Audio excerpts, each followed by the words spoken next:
Hi everyone, it's Paul Ward here and welcome to another edition of Farm Talk. I'm very excited today. We're going to be talking about country weddings and Airbnb out in the country. And of course I want to thank our sponsors, Escrow Hub and the Money Store, and our two very special guests today, Gail Claridge and Christie Claridge. Welcome to the show. Thank you, Paul. Nice to be here. Absolutely.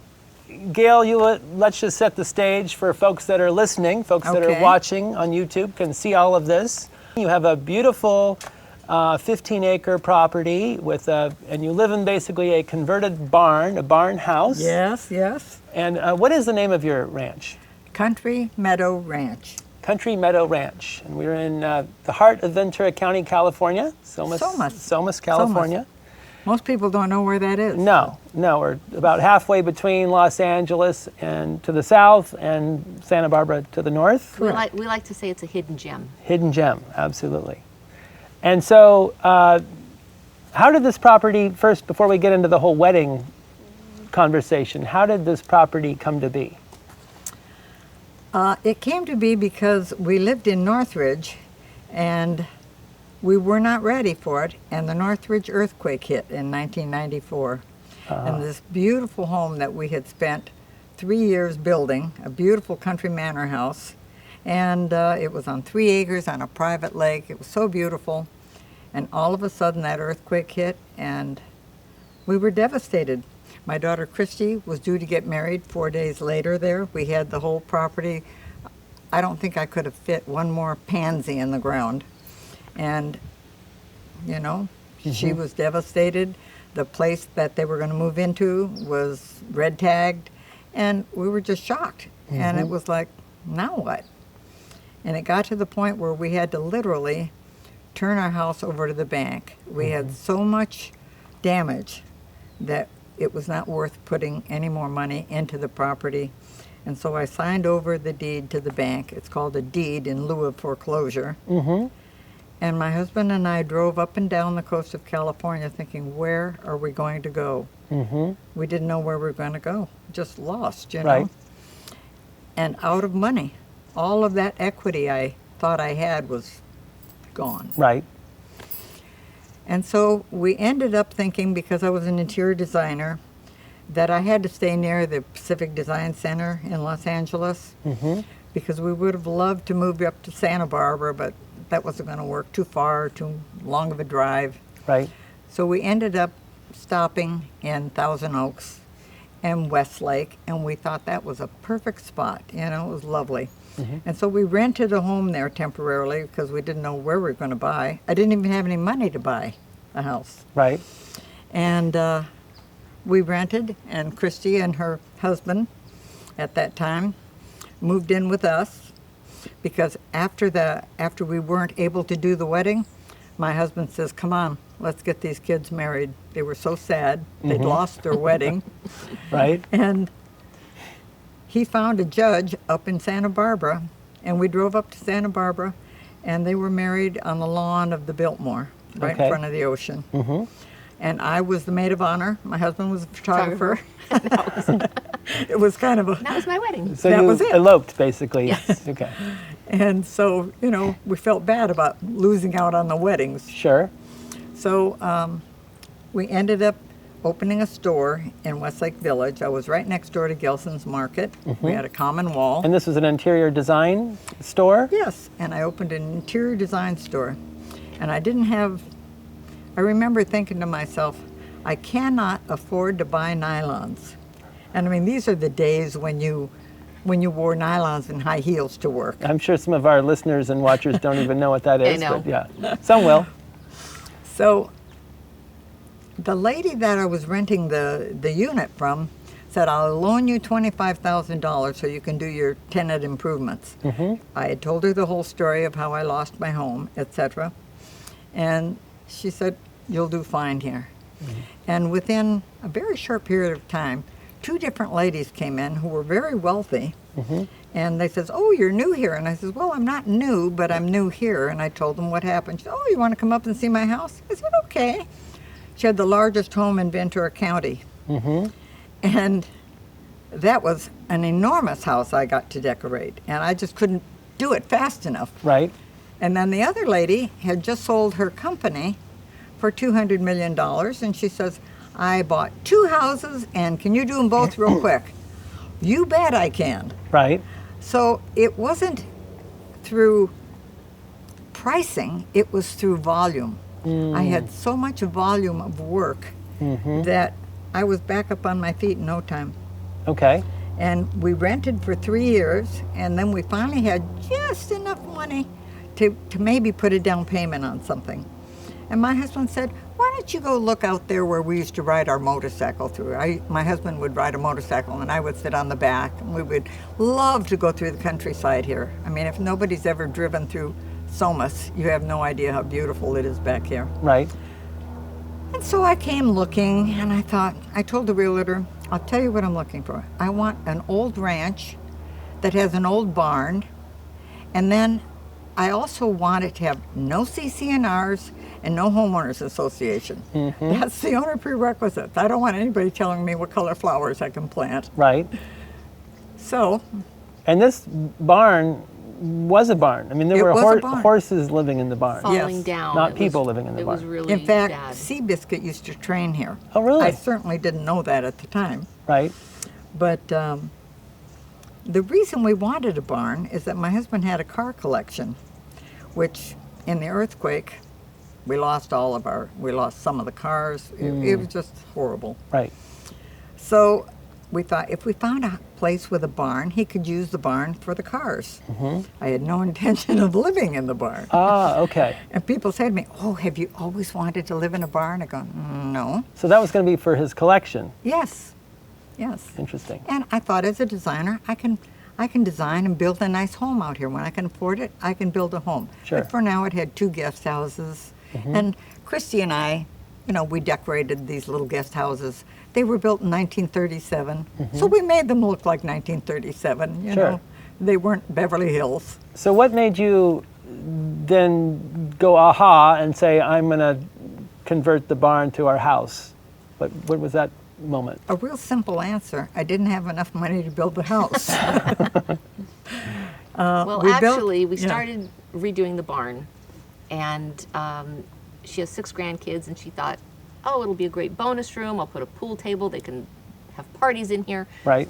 So as she's starting to redo the barn, and it is turning out so beautifully that she's looking around, and she thought, well, maybe I could maybe live here. It's almost too good for a bonus room. Right. And my brother's the contractor, and she said, how big is it? And he said, it's 3,000 square feet. She says, you know what? I think that's enough. Yeah. But that's Just the 2 of us. Right. why she really thought to live in the barn, because it was turning out really beautifully, like just gorgeous. And for folks that are listening, hopefully you have a chance to, go to the YouTube and see pictures of your home, because it is exquisite. I mean, you've got they're on Pinterest, and they've been in magazines, and it's so. you've it's got a out brick center aisle, brick floors, and big beams, and I wanted it to look like an old American barn. And one of the reasons I decided to restore it is that it was all wood, it was all pine. Right. It wasn't a metal barn, it was an all wood, knotty pine barn. So now you're doing weddings and events and commercials and movies. This barn, as you see the property now, it did not look anything like this. I mean, you've got acres of lawns, you've got string Manicured, lights, beautiful you lighting. built a chapel, you've got a polo lounge. I mean, I don't know anybody else that has a polo lounge. So what was the little light bulb that went on in your head that said, I'm going to do events, I'm going to do weddings, I'm going to open it up for commercials? Actually, I wasn't going to do that. My husband and I had just made it beautiful, and we decided that it was for us, for our family, to do charitable events here. And I helped a lot of people do different things here. I did, recently I did a beautiful big picnic for the district attorney's office in Ventura. We had all the district attorneys and their families out here, and that was lovely. And I've done it for the Civic Arts Plaza, and I did it for political people. And, so we did our own parties as well. Sure. I loved having parties. So we did a lot of things out here. And it was for us and our family and our friends. but people would always say to me, "Oh my God, this is so beautiful. You should be having weddings here." And my husband would say, "No, we're not doing weddings here. We're not going to have people we don't know here. It's too hard to do that." And my husband had a different take on things because he was a policeman. So he just didn't want to have just people you don't know here. Sure, he's a private person. And he was quite a man. He was chief pilot for the helicopter unit for LAPD. And he started that program, didn't he? He actually started the program. When he was a policeman on motors, but he had a pilot's license, and they asked him if they could help them start an air support division. Interesting. And he's the one that started the whole thing. Wow. And they still go by all the rules that he made, the books that he made, the syllabuses he wrote. To this day. They really are proud of him. Interesting. And That's so great. am I. Yeah, of course. How was your first wedding? How did that go off? Well, it was a trial wedding. Uh-huh. There was a young couple, and they didn't have any money. They wanted to get married, and I said, "I tell you what, I'll give you a free wedding, if you will, so that I could have the pictures and I could see how it's going to work." I needed a trial wedding. Sure. And the only reason I decided to start doing weddings, if I may regress for a moment, is that my dear husband died of COVID. During the COVID, Right Sure. when COVID came The out. pandemic. Yeah. right when it came out, prior to any kinds of vaccines or anything like that. Right. He got COVID, and in 2 weeks he passed away. Well, I'm so sorry. And to we hear were that. married since, my God, we went to the prom together, High school prom? high school prom. Wow. And at the And- same time, she retired from interior design. So Right. she didn't have that anymore. Needed a new project. My dad was gone, and, she looked around, she thought, "Oh my gosh, how do I maintain this ranch? I want to keep this for my family." Sure. And it takes a lot to maintain this ranch. Oh, yeah. There's And- groundskeepers and, So Yep. a little bit it was, out of necessity, out of income. How do you keep going here? right. So that's really how the weddings started. Okay. Because she's got this property, she's got to use it to her benefit, and it's perfect, it's beautiful. So that's kind of And how Christie that and happened. I, as my daughter, have been together, working together, since she was about 18 years old, because she was constantly helping me. She was my assistant in the interior design world. And she's always been with me. So whatever project I was doing, she was my right arm, So it was always fun projects. So Right. Yeah, I mean, you have had some unique projects I've heard. Like somebody said they wanted their house turned into a Native American Indian hunting lodge. Indian lodge. And so Right. you found an antique canoe that you Well, hung they- over the bar, and They had a beautiful, beautiful home, and it was nestled in these big rocks in Westlake where the Indians used to be. And there's a lake there, and he says, "I love to fish, and I would love to have this place look like an American Indian fishing lodge." how And I cool is said, that? One of those I haven't done, but I'm sure I can come up with something. And we Right. did. We made a beautiful place for them, and they were just thrilled. And it was fun shopping for all of that. We went to Denver and found nice Indian antiquities and things, paintings and beautiful things. Very cool. But they were loving it. And then I had it ready for Christmas, and then we did great big open house Christmas party for them. He was a doctor, and he just loved everything. It was beautiful, It yeah. was pretty. And now you're getting into the whole new realm of Airbnb, countryside Airbnb. I mean, that's a whole new world. Well, I had no intention of starting an Airbnb. Again, fate steps in all the time. Right. So, You bought a nearby house. well, my neighbor tells me, "Hey, did you know so-and-so is selling their house?" And I said, "Really? It's just outside my entrance gates here. And it's a small property, a 1-acre property. I'm on 40 acres here. Oh, you're on 40 acres? 45, actually. Oh, wow. I did not realize Yeah, that it's a 40 acre zoning. Okay. So there's not too many 1-acre parcels. And I thought, gee, 1-acre parcel. I should look at that just for the heck of it, because these little houses never come up for sale. Right. So when I went over there, I talked to the lady, and I made her an offer on it, and I bought it. And my kid said, "Mother, you're getting older and you shouldn't be starting 2 new businesses at your age. Right. I mean, not Weddings and most an people Airbnb. are, sitting on the couch watching Oprah. I mean, Yeah, right. you're very active. I says, well, I think it's going to be a real addition to the weddings because right outside the gate, it sleeps 10 people. Right. It's like a 5-star hotel. Well, We it is gutted now. It is It's now. kind of a dump. No, Yeah. I mean, it was kind of a dump. It was an old house. Yeah. We'd call it a what? Farmhouse? Kind of a farmhouse. Kind of. Craftsman style, but farmhouse, yeah, pretty. And And you went in and you redid the bathrooms and remodeled you're everything. an interior designer. You brought all in new all the good stuff. mattresses, all new towels, dishes, Furnished everything. it down to, Every last Every last accent, detail. TVs, everything new. Then the yard was the worst of that property. I put in a putting green. I put in a, bocce ball court. the bocce ball court. We have a fire pit. We have, what else? We have a Cornhole, a I saw. Cornhole. cornhole. They love you have a that. pool. Big barbecue. It had a And a pool. lovely pool. Yeah.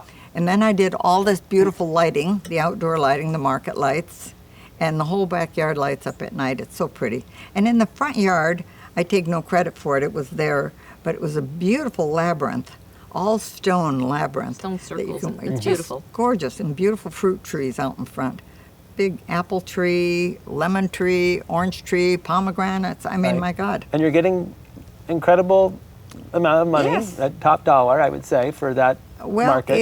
it is well worth it. Yeah. It's beautiful. But you also, I mean, you iron the pillowcases. I You've do. got top All of new, the line. very special sheets, very soft, Yeah. non-wrinkle sheets, beautiful. And I iron all the pillowcases. And when people arrive, I've got flowers on the table, She makes a big homemade fresh cookies, arrangement and for her rose garden. Oh, homemade welcome. cookies. So it's very lovely. Yeah, and then that feeds into the wedding and events, right? Right, Because people can because- stay Well, across people want the to street. know what are the hotels around here. Right. And there's not a lot. No.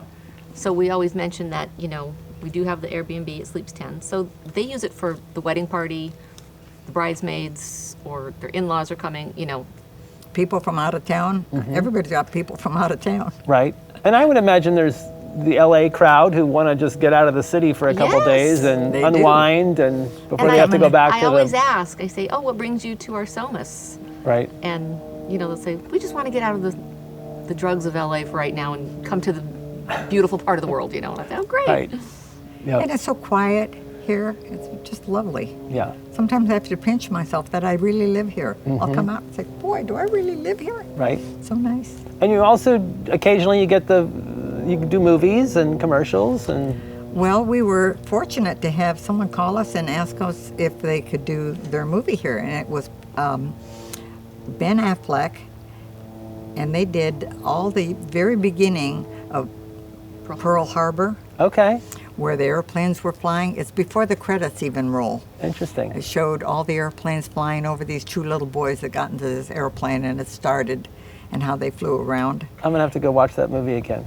And it's all filmed on You the won't back see the part of barn, my but it's property. because it's all down at the bottom part. It's down at the Okay. bottom. But it was just wonderful having everybody here Right. and watching it. And at the time, I didn't even know who Ben Affleck was. I do now. That's funny. And then Jane I Seymour did a commercial here yeah, Okay. last week, 2 weeks ago. Yeah, that was lovely. for What was that for? a game That's- called Solitaire. You play online, I guess, or Okay. it's an app on your phone. Sure. It was for an app, yeah. And we've done, several other commercials and. And then if folks want to, not to switch subjects, but if folks are interested in living in a barn house, you've had folks kind of come look at your creation. Well, I did a beautiful home for these clients out in, I guess it's Tarzana. And they, after I finished their house, which was the old John Huston estate, which we did a beautiful television show on it when I was done with it. But they came and talked to me one day and they said, you know what, Gail? We have so many wonderful things. We're blessed. We have the money to do whatever we'd like to do. We've worked hard all our lives. But the one thing we would like more than anything else is we want a barn like yours. I go, really? Could you design us a barn like yours? And I says, I'm sure I could. Uh-huh. So I went out there and I had to fit it between the tennis court, the arroyo, this, that, so I fit it in, and it's just like mine. You can't tell the difference. Mine is a little bit longer, and theirs is a little more square. So that's a lot more than interior design, though. You're getting into construction and she's a contracting. contractor, so I am a general contractor. Oh, you are? I are. Not too many lady contractors out there. That's exciting. I went and took my test with 2,000 men. I was the only woman. Wow. And I got my contractor's license. Well, and I went out and bought myself a bracelet. This is my contractor's bracelet. There you go. You got the diamond bracelet. I don't know. Her interior design jobs got to be so big, really, right, that she had to know, if these people want a bigger kitchen, can I take out that wall? I have to know what I'm looking at. Right. So she didn't really want to be the contractor on the job. She just wanted to understand what she was looking at. How can she add on a roof from this roof? How can she do this? How can she? So that's what she learned. Interesting. And if you don't mind me asking, what year was that you got your general? 1983. 1983. So, I mean, there are probably a few more lady contractors now, but still not that many. So, 1983, you were the only one. And then I applied to the American Institute of Architects because I was doing so much. People would ask me to just design a home for them. Right. From scratch. So you would design it and then you would decorate it. Well, I would design it, and then we'd have to give it to an architect right. and an engineer to draw up what I had designed. And when the house was done, they'd say, "Oh my God, this home is fabulous. Who designed this?" And they'd look on the bottom of the blueprints, and it was the architect's name, and I never got the credit. Oh. But that's all right. Right. But then you still got to put your finishing touches on it. And yes, and then I got to do the interior design as well. So right. I can build it, and I can decorate it. I can design it, build it, and decorate it. Well, the difference is that an architect builds a house just kind of as a from the outside. From the outside, Sure. She builds it with the interior design in mind. Right. So how big does this room really need to be? Before she puts the walls. Because you've already got thoughts on the hutches and the cabinetry and. If I put this sofa here, I'm not going to be able to walk past here. Yeah. So I need this room to be just another 2 feet larger because that's what it takes. So she builds it from the inside going out, and then wherever it ends up, that's where it ends up. And then I go backwards from the outside in. Well, I have to, commend you even on your, when you started the wedding thing and you showed me this polo lounge, which I really didn't know what a polo lounge was. And then I walked in and I was like, oh my God, this is, now I know what a polo lounge is. It's for the groom and the groomsmen. Yes. We've got the bridal cottage. It's a 3-bedroom darling house for the bride and her bridesmaids. Right. And where we put the chapel, we call that the polo field out there. So that's how we came to call this the Polo Lounge. And then all of the decor is polo, but we looked at a lot of venues before we started here. Right. And I realized that they don't have any place for the grooms. Right. Like they have to either stand around or sit down someplace and wait. And you know how long it takes for women to get ready. Right. It's a long time. So I took this room, which used to be called the Teen Canteen. It was for my grandchildren. Okay. Who are all now in their 20s and 30s. So no more little kids in my family until one of them gets married. So for now, we turned it into the Polo Lounge, and I did a very Ralph Lauren, big leather chairs, pool table, TV. And I asked you about the wood because it looks old, but then no, it's not really old. There's a whole process. That's one of my favorite things. A lot of people, I look at some of these shows on TV, and I have to cry almost. Look how new they made it. I work hard to make it look old. I want it to look loved and worn and rustic. And rustic, yeah. But there's a whole process to make that. And it's so forgiving. Yeah. I know. I had one of my housekeepers say to me, "Mrs. Claridge, I think you have mold." And I said, "What? Show me. Where do you think I have mold?"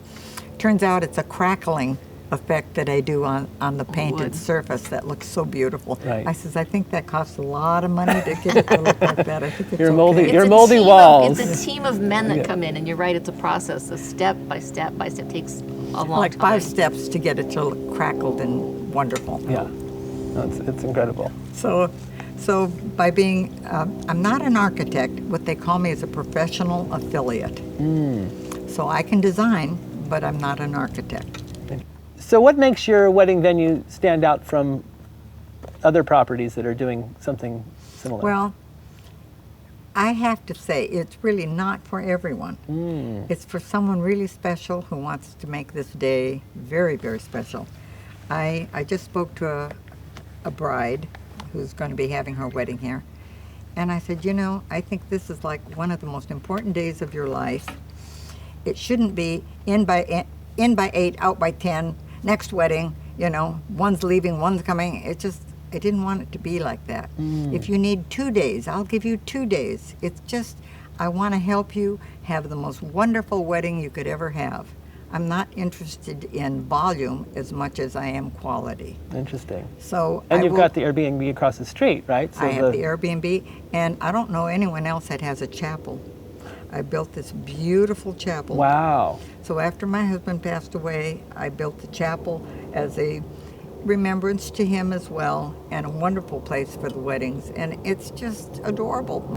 When I became a general contractor back in 1983, my son looked at me and said, if Mom can do that, I can do that. Because when we were building our own house, and he was about 14 years old, he was helping the framer and he was helping everybody do something, you know, and he was working on the job. He couldn't believe that I could get a contractor's license. He said, if she can do that, I can do that. And he went ahead and got his contractor's license. And lucky as it is, he wants to work with me. Wow. So He did it's the a family affair. He did the all barn. these years he's worked with me. His name is Joe, as well as my husband's, but we call him Joey. And Joey has built everything you see on this property. So he built the chapel. He built the chapel, he restored the barn, he restored the guest houses, and he built my husband's beautiful car garage. My husband was always building a car. When he wasn't flying, he was knee-deep in either a motorcycle or a car he was restoring. There was always parts everywhere. He's got quite the collection. But he was always home, and I liked that. You know, Yeah. We had a wonderful life. We really did. We had a great life together. I think you would be great. really proud of what my mom's done to the Absolutely. property. She has, Yep. she's maintained it so beautifully. She's added, you know, Expanded it. such nice things, and she's worked really hard to keep it for When me, I- for my brother, for our kids. And now, how can folks find the property, enjoy the property? Where would they go to learn more? Well, they can look up my name, Gail Claridge. They can look up Country Meadow Ranch. Country Meadow Ranch. We have a beautiful website. I have a website, and we also have, we're listed with Wedding Pro. It's called The Knot And the wedding wire. and the The wedding wire and the knot. And when they call, they will talk to my beautiful Christie. And I schedule the tours. If they want to come out and see it. They want to come and see it.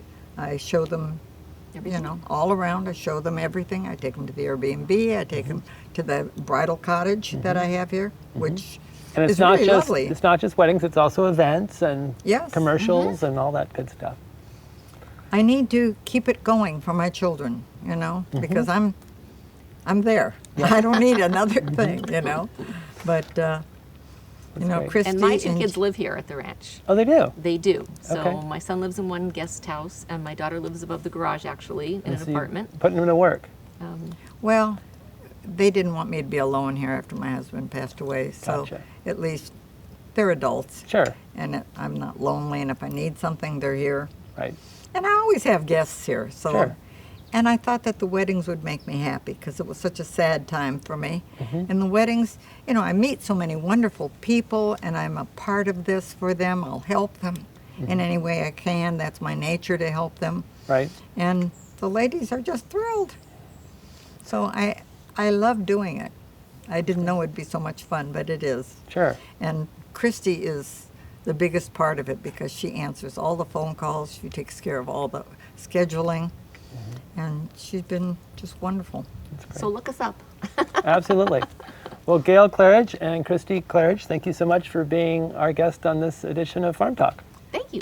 Thank you so Absolutely. much. And of course, we want to thank our sponsors, the Escrow Hub and the Money Store. And be sure to tune in next time for another edition of Farm Talk.